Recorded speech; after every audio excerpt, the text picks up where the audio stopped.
Começa agora, programa Painel Livre, com Marconi Viana.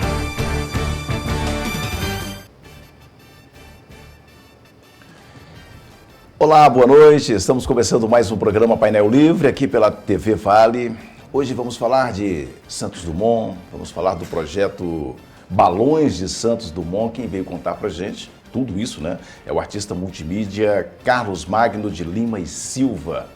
Ele que tem um projeto assim, bem utópico e vai contar pra gente aí em que pé que tá, para onde ele pode ir e como você pode participar disso.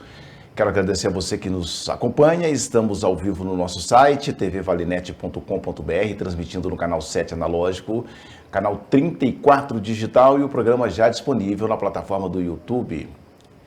Carlos, que prazer em recebê-lo. Seja bem-vindo ao Painel Livre. Boa noite. Boa noite. Muito obrigado. Eu agradeço muito a participação aqui, certo? E estou muito feliz, né, em estar divulgando o meu trabalho, né, e apresentando aí para a comunidade diamantinense e para o mundo inteiro, né, o que eu estou fazendo. Você é um artista multimídia, não é isso? Uhum. Você tem formação em artes multimídia. O que significa isso? Multimídia são várias tendências artísticas, né, que a gente engloba num trabalho praticamente assim, levando em frente, né, artes plásticas, música, audiovisual. Então, assim, a gente faz toda uma sequência de atividades englobando todas essas áreas artísticas. E como você se tornou esse artista multimídia? Como é que foi essa trajetória sua? Eu estudei teatro na Universidade Federal de Minas Gerais, em Belo Horizonte, onde eu tive a oportunidade também de fazer alguns cursos de artes plásticas na Escola de Belas Artes.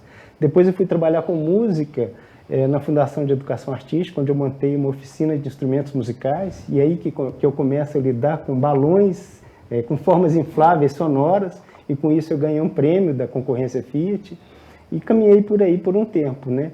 Depois eu comecei a envolver com audiovisual, tem vários audiovisuais produzidos, tem um canal no YouTube, onde eu utilizo inclusive os balões como objetos, como personagens desses filmes. Tá? Então, por isso que eu faço essa mistura aí de várias técnicas para abordar uma ideia artística. Essa sua paixão pelos balões vem da percussão?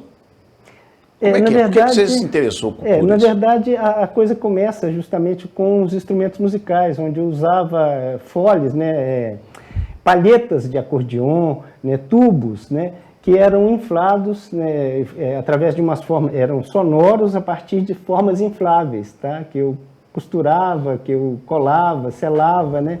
E aí as formas infláveis, elas faziam um fole como se fosse, né, uma sanfona, e as pessoas iam tocar naqueles instrumentos e saía sons, tá? Então a partir daí teve uma pessoa que viu e achou interessante e perguntou se eu poderia fazer um balão, tá? A partir disso, eu fiz uma baleia inflável, que foi o lançamento do Free Willy. E aí eu começo a lidar com balões. Depois eu fui trabalhar como design de balão, e aí a partir daí eu comecei a trabalhar com os balões de Santos Dumont. Porque eu acho que é uma história que ela está esquecida no contexto em geral. Quando se fala do Santos Dumont, se pensa muito no 14 bis, no Demoiselle, que são os aviões. Mas a maioria das pessoas não conhece exatamente a história que levou o Santos Dumont a fazer os aviões. Ele fez 14 balões até chegar no 14 bis. Então essa história é muito importante de ser revista e de ser contextualizada como patrimônio histórico da humanidade. Legal, né? O nome 14 bis é o 14 de novo, né? Exatamente, é porque o avião ele foi acoplado ao balão 14, por isso que chamou 14 bis. Muito legal. Mas a gente vai falar mais sobre isso. Agora, ainda falando de balões, né? Você é balonista? Você pratica? Qual que você costuma voar aí nos balões? Não, eu já fiz alguns voos experimentais, né, com balão de ar quente, né, que a gente tem aí facilidade, né, em alguns eventos, tá? Participei de vários eventos no Brasil. Eu não sou balonista, tá? Eu sou designer de balões, tá?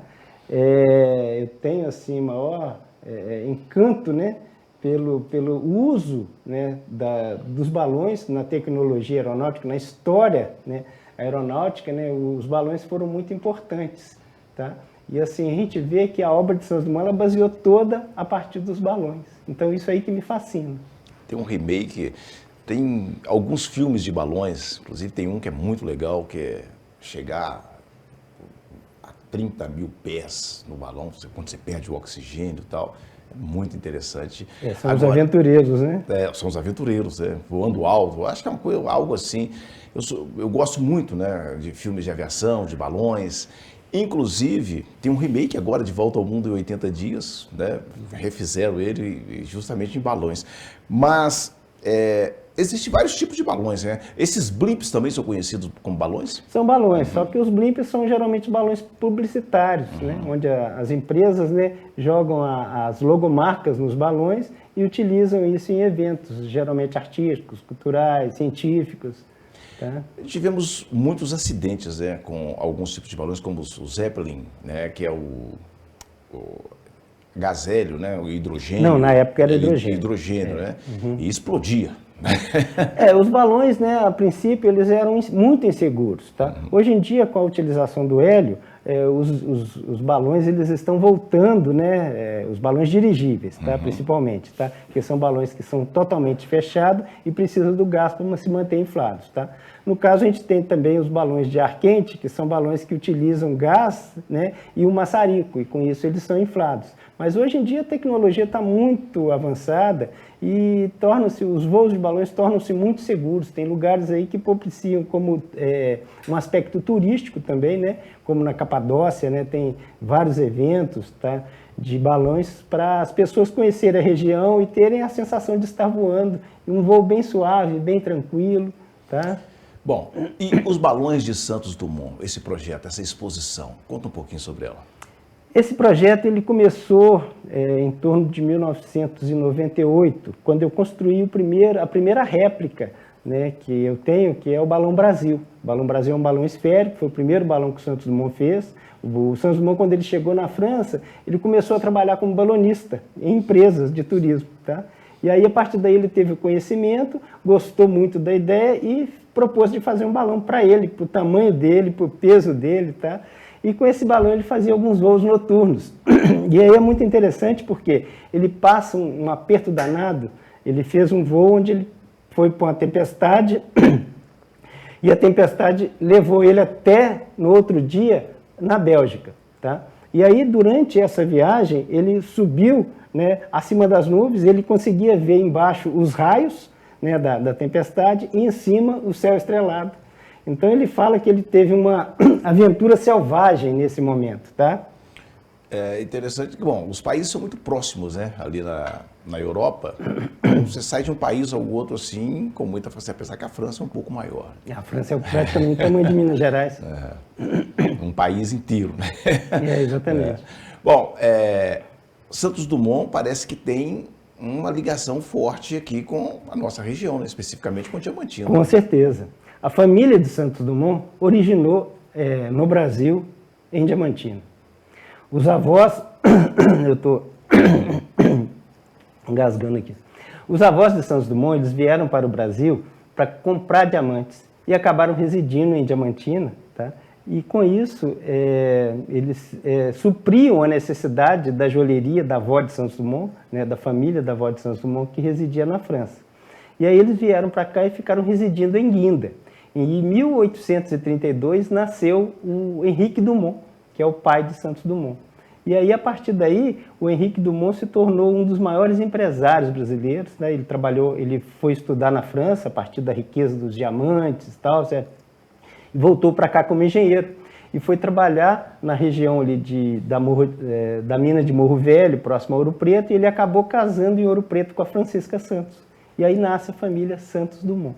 É muito legal, é muito interessante, porque assim, quando se fala de Santos Dumont, se pensa, né, numa família inteira que aparece aqui em Diamantina. Mas não, a família Santos Dumont surge do relacionamento do casal Henrique Dumont e Francisca Santos, tá?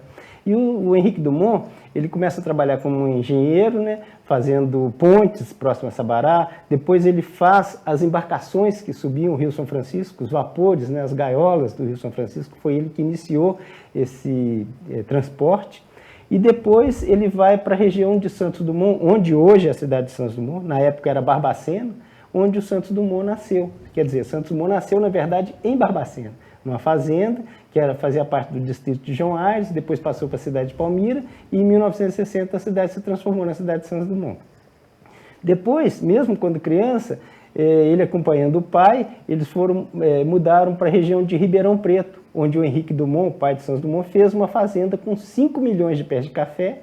Só dentro da fazenda tinha 100 quilômetros de ferrovia, 4 locomotivas, aí o Santos Dumont começa a lidar com essa mecânica do trem, das locomotivas, do beneficiamento do café, inclusive consertando as máquinas, tá? E quando o Henrique Dumont veio a falecer, a partir de um problema que ele teve, de uma queda de um cavalo, tá?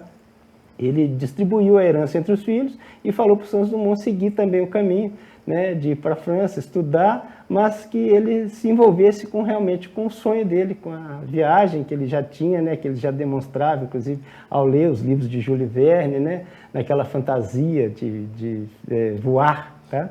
E aí se investisse na mecânica, porque a mecânica seria o futuro da humanidade. São temas que são muito tratados numa série da HBO. Eu não sei até que ponto ali tem muita ficção, porque você tem uma licença poética, né? Com certeza. Mas até onde a gente pode acreditar naquilo? Você chegou a ver essa série? Vi o filme, achei muito legal. Eu recomendo pela qualidade de produção. Com certeza, tá? É um filme muito fidedigno, tá? Eles procuraram fazer toda uma encenação. Tudo isso que você está falando aí, eu consegui enxergar na série. Exatamente, tá? A única coisa que eu acho que, assim, quando eles tratam dos balões, tá? São imagens virtuais. Tá? E é nesse sentido que eu estou tentando buscar e mostrar para as pessoas que é muito importante de resgatar os balões em seus tamanhos originais, tá? Porque a gente tem várias exposições aí sobre o Santos Dumont, inclusive na comemoração dos 150 anos do Santos Dumont, tá? E a gente tem que ver que toda a obra de Santos Dumont ela deve ser contextualizada como patrimônio da humanidade, tanto cultural como científico e tecnológico, tá? Por causa do desenvolvimento que teve todo o procedimento aí aéreo, né? Desde das questões aeronáuticas e aeroespaciais que envolvem os conhecimentos do Santos Dumont. Além do mais, que o Santos Dumont inventou o relógio de pulso para a necessidade que ele tinha de uso do tempo, né? Para contar o tempo do voo dele, inclusive participar de competições, tá? E o relógio, ele mostra toda essa inventividade. Na verdade, não foi, às vezes as pessoas confundem, né, que ele inventou o relógio. Não, foi o relógio de pulso. Relógio de pulso, para exatamente. Homem. Porque ele tinha porque antes eram mulheres que usavam, né? Ele tinha que usar o relógio, né, para facilitar o manuseio do controle das aeronaves, tá? E assim, eu estou fazendo uma campanha, inclusive eu estou aqui vestido dessa campanha, tá? Adote um balão, tá? Quem quiser participar dessa atividade, o interesse é realmente a gente reconstruir toda a obra de Santos Dumont num contexto original, não em maquetes, porque as maquetes as pessoas veem como brinquedos, tá?